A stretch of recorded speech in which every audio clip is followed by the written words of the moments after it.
You might be asking, if a ROM dump of the game doesn't exist and Rare isn't able to make a Dinosaur Planet remake, would it be possible for hardcore DP fans to recreate the game from scratch? The answer is yes, though we have to go a bit in depth as to why it's a possibility and the challenges that would be involved in a DP remake. Compared to other cancelled Rare titles, Dinosaur Planet has a wealth of information from both previews and Starfox Adventures game files to work off of. Various game text, file names, and video footage give insight on how the game originally played, and the condensed story up on Rare Thief essentially details the plot of the entire game save for the ending.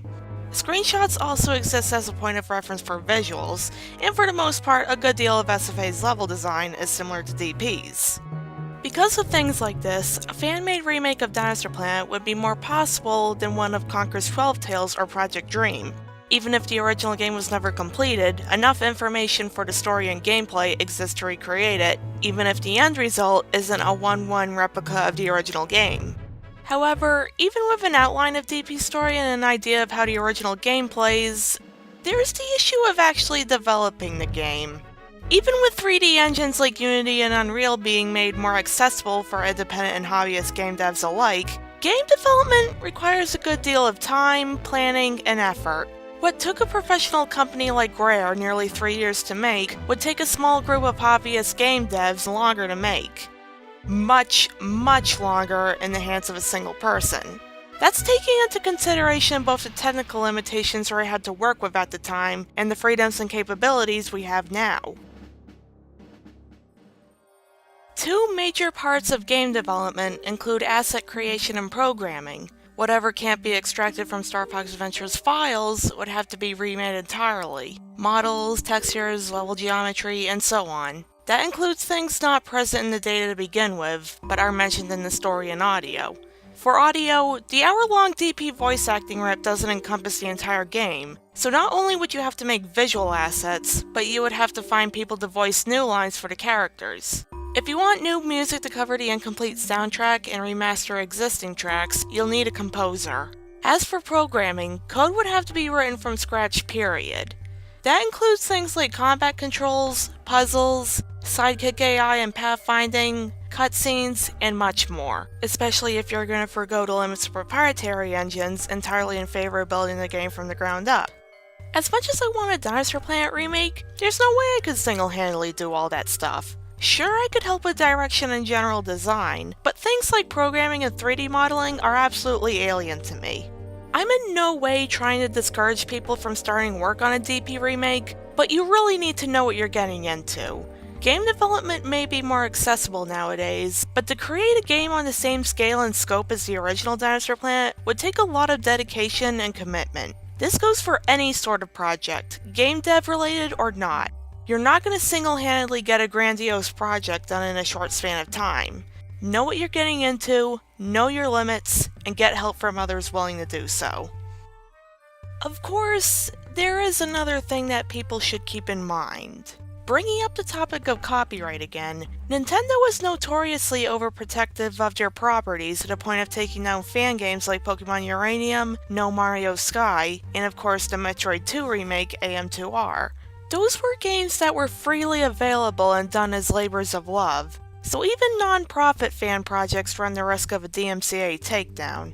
Whether a Dinosaur Planet fan remake would run the risk of a takedown or not is uncertain at best, since we don't know if Rare or Nintendo still own the rights to it, and whether Nintendo would mind fans recreating the original form of a divisive Star Fox title. Still, it's best to play it smart. Don't make a Kickstarter for a game based off an existing property, don't hype up your project, and bear in mind that there's always the risk of running into a cease and desist during development. If you're willing to run the risks of creating a remake, then by all means go for it. I love to see what comes of it, and I mean this in complete sincerity. To this day, fans are still longing for a Dinosaur Planet remake in some form or another. However, with Rare currently having no plans for a revival, and the difficulties and challenges fans would encounter in developing a fan-made remake, some people can't help but wonder if DP is even worth bringing back. Does Dinosaur Planet deserve a chance to shine where its successor had failed? Or is it just one of those things that's best left as a curiosity of video gaming limbo? One concern is that since a good deal of Starfox Adventures uses much of Dinosaur Planet's level designs, DP would carry some of the same flaws SFA had. One criticism of Starfox Adventures is the amount of backtracking and collecting that was prevalent throughout the game. While we wouldn't have to worry about collecting fuel cells for the R-Wing in Dinosaur Planet, you'd still have to collect many things such as moon seeds and bomb spores, which were extremely situational items compared to the bombs and bottles Zelda had. Starfox Adventures was also an incredibly linear experience, with almost no side content spread amongst myriad fetch quests and toll booths. As Dinosaur Planet became Starfox Adventures, it's likely that much of SFA's flaws were also present in the original game.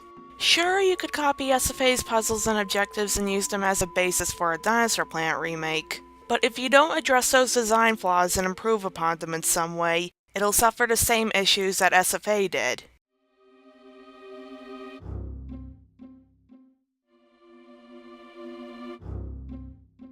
Now let's talk background details. While both DP and SFA follow the same main goals of collect the spellstones, find the spirits, save the planet, there was more depth to the story and setting of Dinosaur Planet. From what we can tell from the condensed story and ripped audio, Saber and Crystal as characters develop throughout the story, forming closer bonds with their respective partners and discovering more about the planet and its history over the course of the game. It wasn't incredibly in-depth compared to something like the Warcraft franchise's lore, but it was enough to keep the player interested in continuing their quest and learning more about the setting. It's a driving force similar to what's present in many adventure games, Zelda being a prime example. In comparison, Starfox Adventures' plot is very rudimentary. SFA's story in general plays out as just another mission for Fox, and despite some funny banter and gorgeous set pieces, there's not really any drive for the player to continue the game outside of simply beating it. There's almost no background info on the setting that the player learns in the game, aside from some incredibly vague descriptions from characters and in-game text. Why do the Earthwalkers and Cloudrunners hate each other? Never explained. Crystal's backstory? Never brought up again after the prologue. Who are the Krazoa? Masters of Dark Matter according to a map blurb, I guess. Relation between Scales and Andros? You figure it out. Velko's mysterious disappearance from the Starfox crew? Okay, granted that's explained a little bit. There's just simply no emotional connection to be made to anything going on in Starfox Adventures, and it's a big reason why I've never completed this game. I'd rather just walk around and admire the planet's pretty scenery than just end my adventure. Sure, I could rescue Crystal, but when she's played such a negligible role in the entire game outside of just being eye candy for Fox, why should I? Scales has disassembled the planet and just has generally been a jerk to many of the tribes, but if everyone's doing fine after stopping most of his schemes, why should I bother fighting him? Especially when said fight is just a letdown. Even many of the Zelda games understand this. It's not about just saving the girl, it's about stopping the evil force because you have seen what said force is capable of. Bringing up Dinosaur Planet's story again because I know some of you by now are wondering what goes on in it. But Scales and DP seem to be a far more sinister foe. He kidnaps Tricky and Kite to stir up trouble between the Earthwalkers and Cloudrunners, and attacks Saber and Crystal's father Randor, nearly putting him on the brink of death. He even murders the Queen Cloudrunner during Crystal's trip through Cloudrunner Fortress. The trouble doesn't even end there. Later in the game, you discover that Scales' rise to power was masterminded by Dracor. You may remember as a throwaway boss in SFA. In Dinosaur Planet, Dracor is a member of a race that has been at war with the Krazoa for millennia, and uses Scales as a way to cause chaos and draw attention away from Dracor's schemes. Dracor plans on using the magic within Dinosaur Planet to wipe out the Krazoa, destroying the planet with them. The overarching conflict runs deeper if you read the audio transcripts and condensed story, but the motivation for stopping DP's villains was present and strong. You want to stop Scales for the terrible things he's doing to the planet and its tribes, and you want to stop Dracor as well because his plans would threaten the fate of the planet itself. While I'm not saying that Dinosaur Planet has the best story of all time, it's still a far stronger story than the bare-bones plot of Starfox Adventures. The only problem with it is that Rare never fully figured out a proper ending. A Dinosaur Planet remake would have to fill in the gaps that Rare left in the story's end, and give closure to what would have been a tale on an epic scale by Nintendo 64 standards. Of course, by Nintendo 64 standards is the key phrase here. Were it released today, Dinosaur Planet would be considered a game out of its own time. Not because of the prehistoric setting, but because of the era it was intended to be released in. Compared to games like The Witcher, Nier Automata, and Breath of the Wild, Dinosaur Planet's story and gameplay don't really seem too special in comparison. There's certainly more depth to DP's story and setting than Starfox Adventures, especially for a game that was intended to be on the Nintendo 64, but what was so acclaimed and ambitious at the time of the N64 wouldn't be as impressive compared to modern action-adventure games. However, this isn't necessarily a bad thing.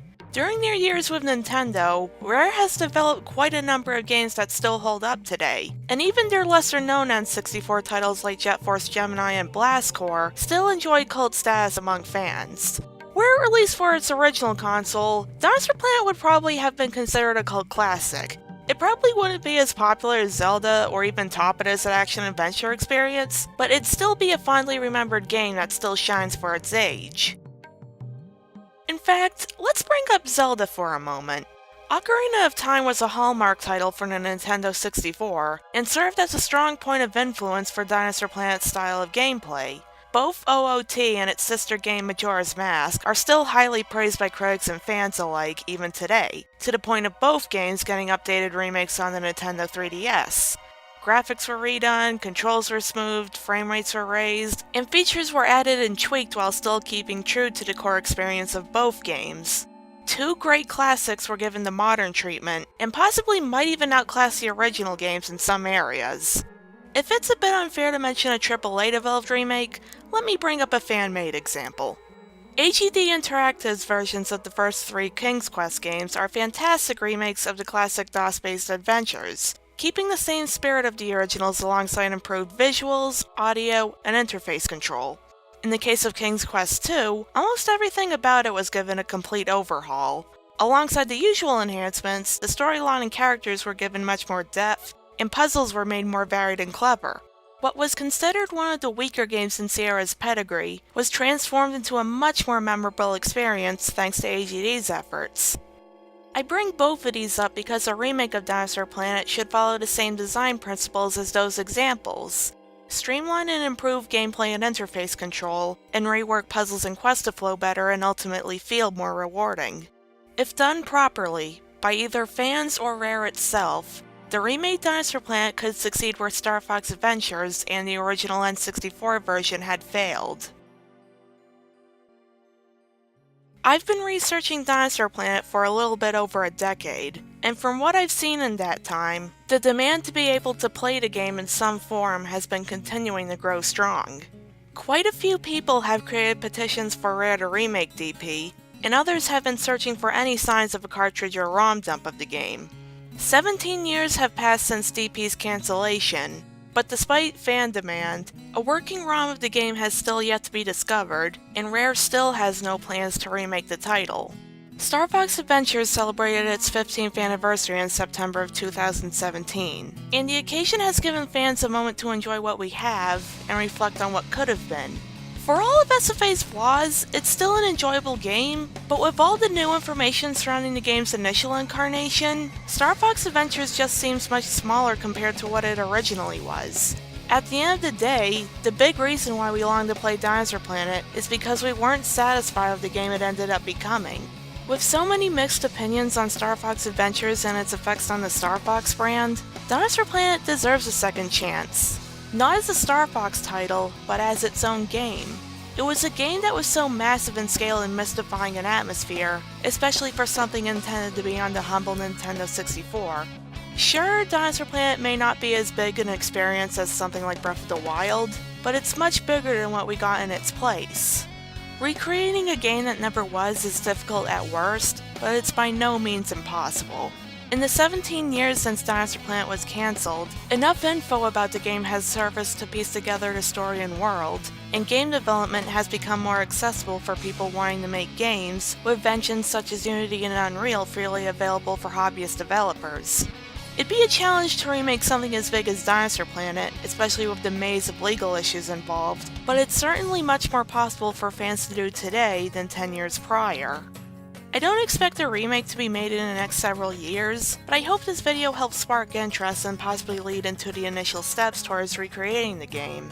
It'd certainly be a daunting effort, but as I've said before, I'd love to see what comes out of it, even if it's something as small as a level demo. And if you ever need someone to lend a helping hand with the remake, I'd be more than happy to do so. Prior to doing this video, I've been doing gameplay studies and various exploratory sketches of both Dinosaur Planet and Starfox Adventures, viewable on my blog storyofsaria.tumblr.com. Many of these studies I've done with consideration that they'd be utilized in a remake of the game, so hit me up via ask or email if you want me to help with your remake project. I've been following the history of this game for well over a decade, and outside of this presentation, I gotta put my research into action, you know? Whether a remake is handled by die-hard DP fans or Rare themselves, I think Dinosaur Planet deserves to be more than just a curiosity of cancelled gaming. It deserves to have its story told and its world explored, and we have the information and capabilities to make it a reality. Nick Burton stated in his VideoGamer.com interview, whether Dinosaur Planet is the right kind of game for today as well, it probably isn't. But if you were to say sales don't matter and the team says it doesn't matter, just make the game you want to make, and it was going to be a big project, I think it would be something like that.